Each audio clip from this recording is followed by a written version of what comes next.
더샵 판례민법 공직사민법 객관식 판례 특강입니다. 판례의 본이 되겠습니다. 여러분 안녕하세요. 부동산 부두칠성 김한쌤입니다. 국내 최초, 국내 유일한 민법 객관식 판례 특강 더샵 판례민법 제42강을 진행하겠습니다. 이 시간에는 최근 공직사시험에 출제된 중요 판례를 다시 한번 리뷰하는 과정을 진행하겠습니다. 구독, 좋아요 꼭 누르시면 바로 학기 갑니다.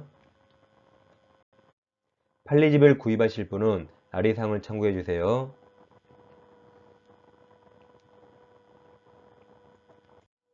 이 시간에 유치권에서 유치가 점유란 말이죠. 그럼 간접 점유로 유치권 행사할 수 있는데 이 두 개 비교를 해 보겠습니다.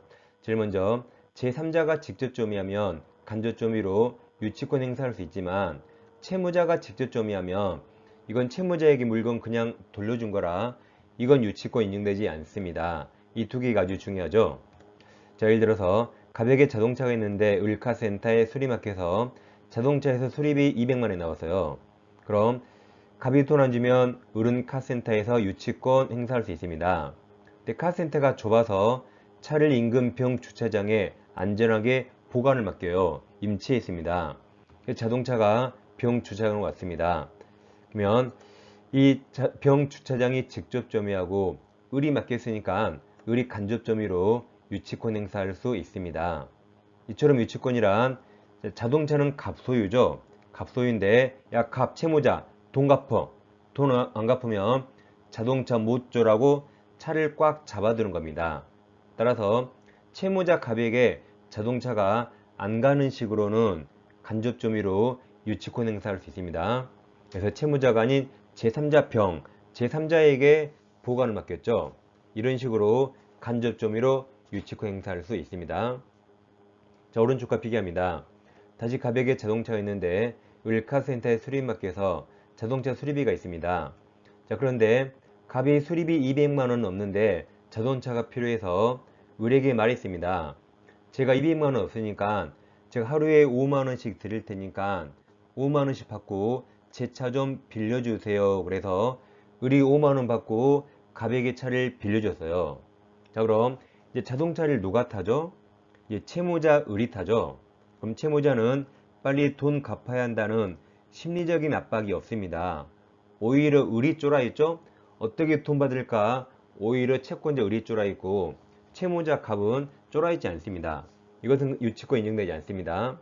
이건 그냥 채무자에게 물건 돌려준 거예요. 이런 식으로 채무자가 직접 점유하고 채권자가 간접 점유하는 이런 유치권은 없습니다. 그냥 물건 돌려준 겁니다. 왼쪽처럼 채무자에게 안 가는 식으로 제3자에게 직접 점유 맡겨야 유치권 인정됩니다. 누구에게 직접 점유 맡겼는가? 그게 포인트입니다. 자, 그럼 더샵 판례집 110페이지 보겠습니다. 110페이지 3번에서 하단에 5번 지문을 보는 겁니다. 자, 5번 지문 보세요. 유치권자 점유는 직접 점유이든 간접 점유이든 관계가 없으므로 여기까지 맞았죠? 간접 점유 가능합니다. 그 뒤에 채권자가 이제 채무자죠? 채무자를 직접 점유자로 하면 돼요. 그럼 채무자에게 물건 돌려준 거죠. 이처럼 채무자를 직접 점유자로 하여 간접 점유하는 경우에는 유치권 성립할 수 없습니다. 그냥 물건 돌려준 겁니다. 그래서 5번 지문이 틀린 지문에 속합니다. 자, 그리고 기출주문 확인해 볼게요. 자, 첫 번째, 유치권이 인정되기 위한 유치권자 점유는 직접 점유이든 간접 점유이든 관계없다 해서 맞았습니다. 둘 다 가능합니다. 네, 두 번째, 채무자죠. 채무자가 유치물을 직접 점유하고 있는 경우 이건 그냥 물건 돌려준 거라 유치권 인정 안 됩니다. 네, 그 뒤에 보세요. 채권자는 자신의 간접 점유를 이유로 유치권 행사할 수 없다 해서 맞는 지문입니다. 세 번째, 유치권자가 제3자네요. 제3자와의 점유 매기 관계, 이게 직접 점유죠. 관계에 의해서 유치물을 간접 점유하는 경우 유치권은 소멸하지 않고 인정됩니다. 맞았습니다. 그 다음 채권자가 채무자네요. 채무자를 직접 점유자라여 간접 점유하는 경우에는 유치권 성립할 수 없습니다. 그냥 채무자에게 물건 돌려준 거죠. X입니다. 다음 채무자 을이 건물을 직접 점유하네요. 채무자가 하고 이를 매개로 하여 갑이 간접점이 하고 있는 경우, 그럼 갑 유치권은 인정되지 않습니다. 채무자에게 직접점이 맡겼죠. 그럼 채무자에게 그냥 돌려준 겁니다. 유치권 X입니다. 다음 30회 때 가장 어렵게 이렇게 출제됐습니다. 30일 약간 변형해서요.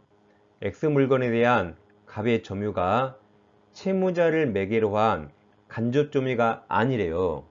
그 말은 채무자에게 맡기지 않았죠. 그럼 채무자에게 물건이 가지 않았습니다. 그 다음 직접점유인지 간접점유인지 여부는 유치권 성립에 영향을 미치지 않는 데서 맞았습니다. 채무자에게 맡기지 않았다 했죠. 그러니까 이제 직접점유, 간접점유 다 가능하죠. 따라서 직접인가 간접인가 여부가 유치권 성립에 영향을 미치지 않습니다. 그래서 가장 어렵게 이렇게 30에서 출제했습니다. 이 시간에는 유치권의 점유 중에서 간접점유를 공부했습니다. 다음 시간에 다시 찾아뵙겠습니다. 항상 민법은 부동산 부투실성 김하인쌤과 함께 해주세요. 감사합니다.